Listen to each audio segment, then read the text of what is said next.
I still remember the moment as if it just happened. I was standing by the office coffee machine adding a dash of oat milk to my morning blend, when Ryan, the new CEO and son of the company's founder, walked into the break room. He didn't greet me. He didn't smile. He just looked at me like I was part of the furniture he decided to throw out. "Lily, I need to see you in my office." Now, it wasn't a request. I had been with the company for nearly 11 years. In that time I had built the client services department from scratch, negotiated over 100 contracts, and trained most of the team that now sat just outside his office door. But none of that mattered to Ryan. His father, Mr. Cole, had built the company with grit and loyalty. Ryan inherited the title and apparently thought it gave him the right to play God. I followed him, trying to shake off the tension building in my chest. He didn't even sit down. "You're fired," he said, voice flat, emotionless. "We don't need lazy people like you dragging this place down." I blinked. At first I thought it was some kind of twisted joke. "Excuse me? You heard me," he replied, casually flipping through a stack of papers like he was deciding what to have for lunch. "You can collect your things and leave, effective immediately." I stared at him, stunned. My heart pounded in my ears. I wanted to shout to defend myself, to demand an explanation. But instead I smiled. A calm, polite, deliberate smile. "Understood," I said. "Have a nice day, Ryan." I walked out of his office with my head high, but inside I was trembling. My teammates looked at me as I passed, sensing something was wrong. A few started to stand, ready to ask questions, but I gave them a subtle shake of the head. "Don't make this harder." I packed my desk in silence. As I drove home, memories flooded my mind. 11 years. 11. I had given this company more time than I gave my own family. Late nights, working through holidays, taking calls while holding back tears after my divorce. I gave them everything, and now I was dismissed like I was nothing. But I wasn't angry. Not yet. I was curious. Why? That question haunted me all night. I barely slept. Something about the way Ryan had said it, so confidently, so carelessly, didn't sit right. The timing was strange, too. We were about to finalize one of the company's largest contracts. A deal I had spent 6 months preparing. I knew the client inside and out. I had even booked the final review meeting for that Friday. And now I was gone. Had he even looked at the contract details? The next morning, just after 9 a.m., my phone buzzed. I didn't recognize the number. I let it ring, unsure if I could handle another blow. But curiosity won again. "Lily, it's Mr. Cole." The voice sent a jolt down my spine. The real CEO. The man who had hired me 11 years ago after a single interview. "I just walked into the office," he said, and I could hear the tightness in his throat. "Why the hell did you pack up and leave? What happened?" I hesitated. "Your son fired me." Silence. Then with a sharp inhale. "Yesterday. He said I was lazy and that I wasn't needed anymore." There was a long pause before he spoke again. This time slowly, like he was trying to stay calm. "Lily, did he read your contract?" I furrowed my brows. "What do you mean? He's supposed to finalize the Kingswell deal today, isn't he?" "Yes, we were scheduled to meet them at 11. Jesus Christ. I could hear papers rustling in the background. Then a loud thud, like he'd slammed something on his desk. "Lily, your contract has a clause," he said. "One I insisted on after the last acquisition disaster. You're not just the account manager.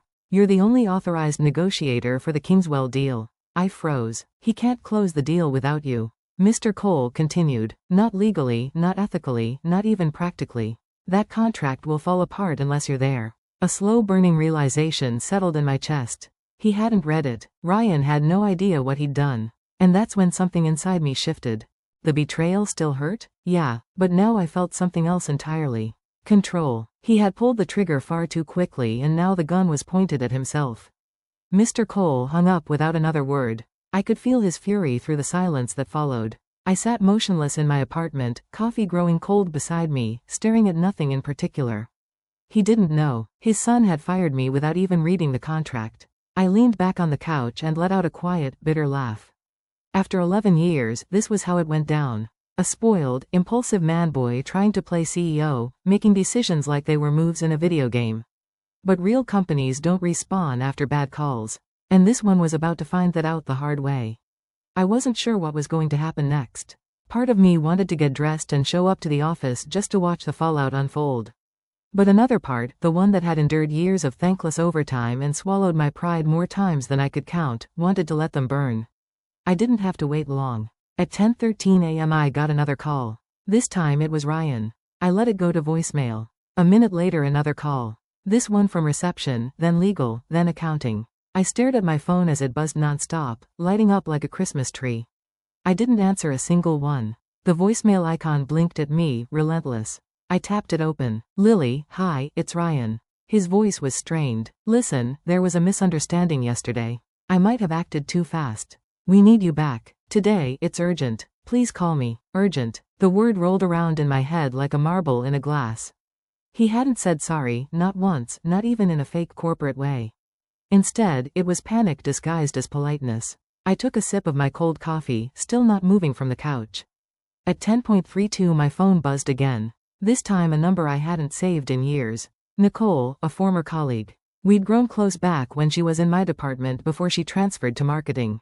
I picked up. Lily, you won't believe what's happening here, she said, her voice barely above a whisper. Try me. Ryan just got chewed out by his dad, like, in front of everyone. The meeting room was full. Mr. Cole walked in and slammed the Kingswell contract on the table. I raised an eyebrow. He brought the contract? Oh, yeah. And he asked one question. Did you read this before firing Lily? And? Ryan tried to bluff. Said something about moving in a new direction and reevaluating roles. But Mr. Cole didn't buy it. He flipped to the clause you always talked about. The one that says you're the sole negotiator on the Kingswell account. That clause was there for a reason. I know, everyone knows, except Ryan. She paused for a moment. I could hear office murmurs in the background. Lily, he looked pale, like ghost pale. He realized he's the reason Kingswell's about to walk. I exhaled slowly. And what did Mr. Cole say? He told him, if this deal falls through, your position here becomes negotiable. I let out a breath I hadn't realized I was holding. There it was, the first crack in Ryan's armor. I don't know what you're planning, Nicole added. But whatever it is, you have the upper hand now. I ended the call with a soft, thank you. Then stood and looked out the window. The skyline was quiet. Still, I always found comfort in that. The city indifferent to human chaos, going on as usual. At 11:15, another message came through. This time for Mr. Cole himself. Lily, I'm sincerely sorry for what happened. I misjudged the situation. Please come in, not just for the deal, but so we can talk. Privately. It was tempting, but I wasn't ready to just walk back in like nothing happened. Not yet. Ryan's mistake wasn't just about a contract. It was about respect, about trust, and about the years I had given. Years that couldn't be replaced by a panicked phone call and a seat at the negotiation table. Still, something stirred inside me. I wasn't a petty person, but I wasn't weak either. I didn't want revenge. I wanted accountability. I picked up my phone and finally responded. Not with a call, but a message. I'll consider returning to finalize the Kingswell deal, but only under specific conditions. I'd like to speak with Mr. Cole directly beforehand. I hit send. Then I changed out of my pajamas and began to prepare. By the time I arrived at the office, it was just past noon. I didn't use the employee entrance. I walked through the main lobby like a guest. A move I knew would draw attention. Everyone knew I had been fired the day before. My return now was more than a quiet comeback. It was a statement. The receptionist stood up the moment she saw me. Ms. Harris. Lily, she stammered. Mr. Cole is expecting you. Right this way. As I followed her down the hall, I noticed the atmosphere had changed. People looked up from their desks. Conversations paused. There was a sense of quiet tension, like the building itself was holding its breath. Mr. Cole was standing at the door to his office when I arrived. He wasn't smiling. Lily, he said, nodding. Thank you for coming in. I nodded back, but didn't extend my hand. He stepped aside, letting me walk past him into the office. It was quiet for a moment as I took a seat across from his massive oak desk. He closed the door behind him, leaned against it, and let out a long sigh. I made a mistake, he began. A big one. I gave my son too much authority, too fast. I wanted him to prove himself, but I didn't expect him to burn bridges before even learning how to build them. I stayed silent. He sat down. His voice softened. What he did to you was unprofessional, disrespectful, and frankly, it jeopardized a deal we've worked over half a year to secure. I nodded slowly. Yes, it did. I read the contract again this morning, every word. You were given full autonomy over the Kingswell account. Legally, the client won't recognize anyone else as a representative of this company during negotiations. That clause was put in place after the Steel Ridge debacle. I remember it well. So do I said quietly. I was the one who managed the fallout. His eyes met mine. You didn't deserve what happened yesterday, he said. And I'd like to offer you your job back, with full authority to finish the deal.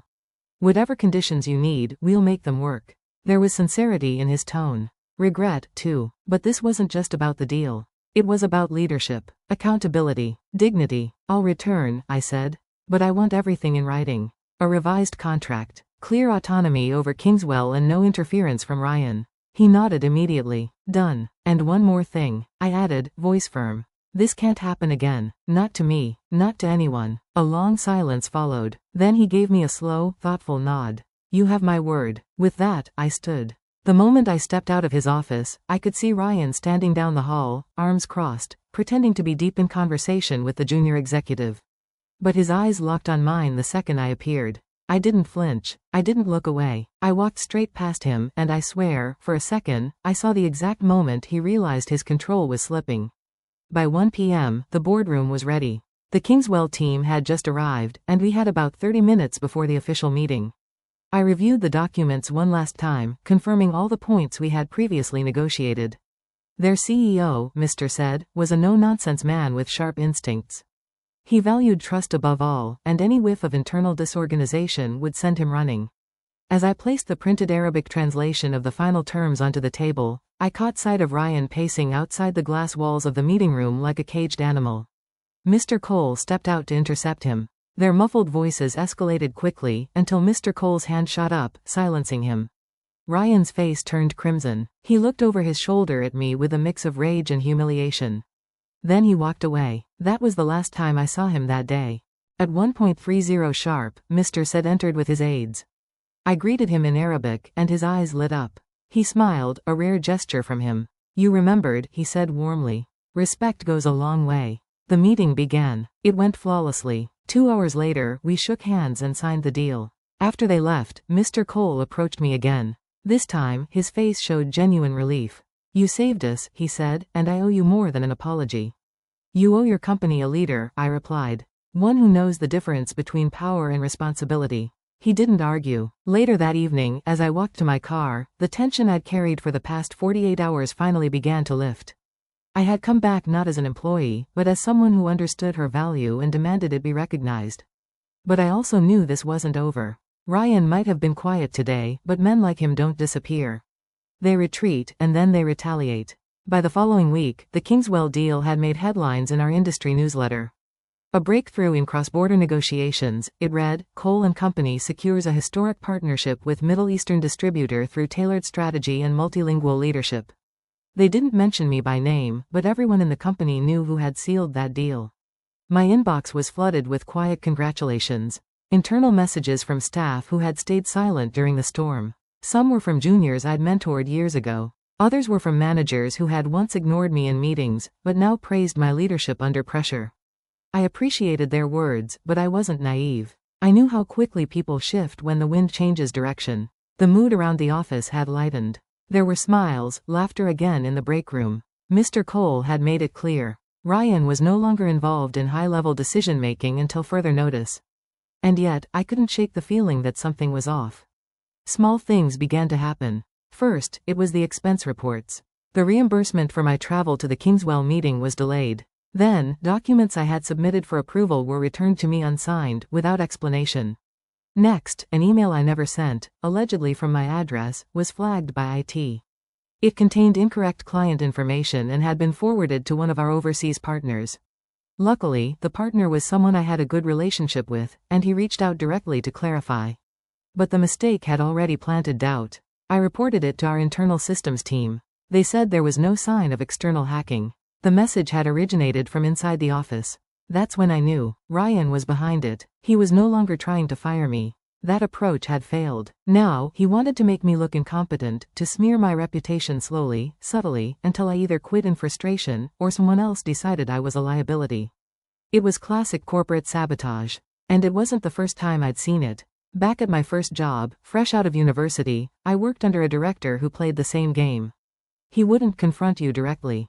But he'd cut off your resources, isolate you from projects, quietly poison your name until the only option left was to disappear. But I wasn't 22 anymore. I wasn't going to disappear. I documented everything, every missed email, every mistake that I hadn't made, every delay.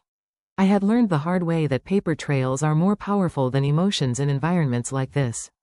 I even started using a private notebook, logging times, dates, conversations, just in case. Then one afternoon, I overheard something that confirmed my suspicions. I was passing the conference room when I heard Ryan's voice inside. Too loud for a private discussion. She's unstable, he said. Since she came back, she's been erratic, aggressive. I don't think she's fit to manage high-pressure clients. I stopped in my tracks. I'm just saying, he continued. Maybe we should start thinking about succession planning for client services. She's clearly overextended. Another voice responded, someone I didn't recognize. A newer executive, maybe. But the Kingswell deal. She pulled that off under serious pressure. Ryan scoffed. She got lucky. We can't run a company on luck. I stood frozen for a few moments, then quietly walked away. My blood ran cold, not out of fear, but from the icy precision of his tactics. He was planting seeds again, poisoning the well. That evening I stayed late. The office was quiet, the halls dim. I sat alone in the glass meeting room, staring at the city lights, wondering how many more battles I would have to fight just to keep doing my job. And then, a voice broke the silence. Still here? I looked up. It was Mr. Cole. I could ask you the same. I replied. He stepped inside, placed a folder on the table. Your revised contract, with everything we agreed on. I opened it, read through the language. It was solid. I nodded in approval. I've also started an internal audit. He added, too many things have been misfiled lately. I looked up sharply. He met my gaze. I'm not blind, Lily. I know Ryan isn't finished. Why haven't you stopped him? I asked. There was a long pause before he answered. Because I needed to see how far he'd go. He sounded tired, more like a father than a CEO in that moment. You're protecting the company, I said. He shook his head slowly. I'm trying to protect both of you. But maybe it's too late for one of you. I closed the folder. I don't need protection. I need you to decide what kind of legacy you want to leave behind. His eyes lingered on mine. Then he turned and left. And I knew something bigger was coming. The office felt colder that week. Not because of the weather, but because the air between people had changed. Conversations dropped to whispers when I walked by. Some employees smiled at me, others avoided eye contact altogether. The internal audit had begun and everyone knew it. People were nervous. So was I. Hadn't asked Mr. Cole to launch an audit, but deep down I was relieved that he had.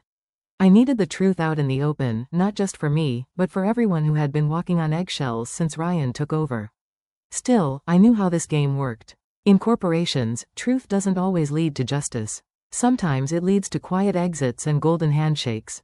Sometimes it's buried so deep behind red tape that the damage becomes irreversible.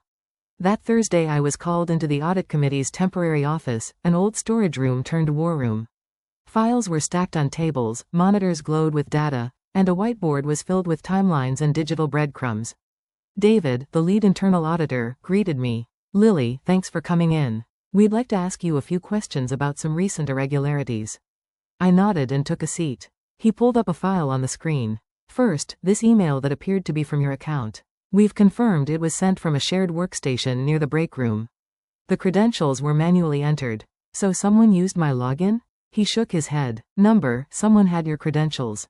Copied them, most likely. This wasn't phishing. It was internal. I folded my arms. I reported that incident the day it happened. He gave a tight smile. Yes, and we're glad you did. We found a few others like it. Emails rewritten, spreadsheets altered, sign-offs removed. Always traced to shared machines. Always under your name. The weight in my chest grew heavier. This was coordinated, I said. David hesitated. Yes. And we've narrowed down the list of people who had access. We've also noticed unusual patterns linked to Ryan's executive assistant's login. I sat still. He continued carefully. We're not accusing anyone yet. But there's a clear pattern. Sabotage intended to discredit you. And possibly others. I clenched my jaw. So what happens now? That's where it gets complicated. He said. Mr. Cole asked us to present our findings directly to him. He's made it clear. He wants the truth. All of it. No filters. I nodded slowly. Then I'll be there. David raised his eyebrows. You're not required. I will be there. I repeated. If this is going to surface, I want to look everyone in the eye. He didn't argue. That night, I barely slept. I kept thinking about the others who had left quietly over the past year. Talented employees in their 30s and 40s who had simply moved on without much notice. People who had once been considered rising stars. I used to think it was just turnover. Now I wondered how many of them had been quietly pushed out by Ryan's games. I arrived early to the executive boardroom the next morning. Mr. Cole was already there, staring out the window like a man waiting for the final card to fall. David and 2 other auditors came in next. Then Ryan arrived. 10 minutes late, looking smug, phone in hand, not a trace of concern on his face. Until he saw me. He paused at the door. She's not on the audit committee. Mr. Cole didn't turn. She's here at my request. Ryan shifted his weight uncomfortably. This is supposed to be internal, confidential. Then you should have kept it that way when you used company resources to fabricate emails. I said, my voice calm but sharp. Ryan scoffed. That's ridiculous. David spoke up. We've traced multiple login attempts tied to your assistant's account, all connected to irregularities targeting Lily's work. There's a clear timeline. Ryan's face began to shift. His practice smugness cracking. You're reaching. She's just bitter about being let go. I looked him in the eye. You didn't let me go, Ryan. You sabotaged me, and you almost tanked the biggest deal this company has landed in 5 years. Mr. Cole finally turned. I gave you a chance. He said quietly. I gave you more than one. And you've done nothing but tear down the people trying to build something real here. Ryan's bravado faltered. This isn't what you think. No. Mr. Cole cut in. It's worse. A heavy silence filled the room. Then Mr. Cole stood. The board will be reviewing this report. Until then you are suspended. Effective immediately. Ryan opened his mouth to protest. But the words never came. He looked at me one last time. This time not with rage but with disbelief. Like he had finally realized that none of his usual tricks were going to save him now. He walked out in silence. I stayed behind. Mr. Cole exhaled, his shoulders sagging. I failed him, he said, as a leader. And maybe as a father. You can't lead someone who refuses to grow. I said quietly. But you can lead the company. You still have that choice. He looked at me, then nodded, and for the first time since this all began, I felt the weight start to lift. 2 weeks had passed since the audit meeting, but the impact of that morning still echoed through every corner of the building. Ryan hadn't returned, and the once proud smirk he carried like a badge was now the stuff of whispered office gossip.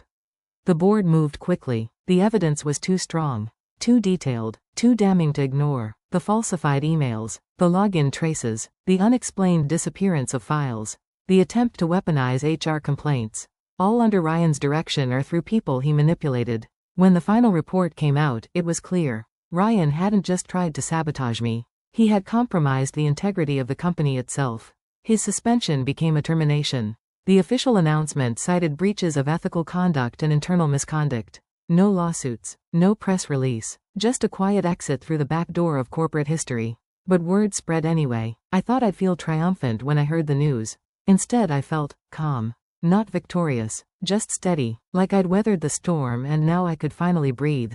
A few days later Mr. Cole called me into his office. Close the door, he said. I did. He sat at his desk, a folder in front of him, but he didn't open it yet. I've spent a lot of time thinking about everything that's happened. He began, and what I want this company to be moving forward. I didn't speak. I let him finish. You've shown more leadership in the past month than most executives show in a career. You protected our biggest deal, held your composure in a public humiliation, and navigated personal attacks with professionalism. That's the kind of person I want helping run this company. He slid the folder across the desk. Inside was a promotion letter. Director of Client Strategy, an executive-level role, one that reported directly to him. I looked up, startled. I didn't ask for this. I know, he said. That's why you deserve it. I hesitated, then gave him a small nod. If I accept this, I want to say and how we move forward. I don't want to just hold a title. I want to rebuild this culture. The right way. He smiled. That's exactly what I was hoping you'd say. Later that evening, as I sat alone in my new office, a temporary one while renovations were underway, I stared at the blank name plate on the door. For years I'd walked these halls wondering if anyone really saw the work I did. The late nights, the client saves, the fires I put out without a single word of credit. I thought staying quiet was the best way to keep peace, to not cause friction. But silence had almost cost me everything. It wasn't just about a contract or a position. It was about remembering that competence is not arrogance and professionalism is not weakness. I had been underestimated, dismissed and sabotaged, but I had never been defeated. And I hadn't let myself become bitter in the process. That, to me, was the real win. In the weeks that followed I started reshaping the department. I reopened lines of communication. I reinstated people who had been pushed out unfairly. I created an anonymous reporting system so no one else had to fear retaliation for speaking up. I even made time for the younger employees who were just starting out, some of whom had witnessed what I went through and quietly asked how I stayed strong. I told them the truth. You don't always get to pick the battles, I said. But you do get to decide who you become in the middle of them. As for Ryan, last I heard he was interviewing at smaller firms out of state, but his reputation had caught up to him. Some said Mr. Cole pulled strings to make sure his name didn't get dragged publicly. Maybe that was a father's last act of love. I didn't ask. I didn't need to. One afternoon while walking through the office I passed the glass wall that once housed the King's Well negotiation. I paused for a moment, remembering everything. The sabotage, the call, the panic, the eventual triumph. That single deal had changed the course of my career. But the real shift happened the moment I smiled at Ryan and walked out of his office, refusing to beg. That was the turning point. Not because I gave up, but because I knew what I was worth. And I refused to let anyone, boss's son or not, take that from me again.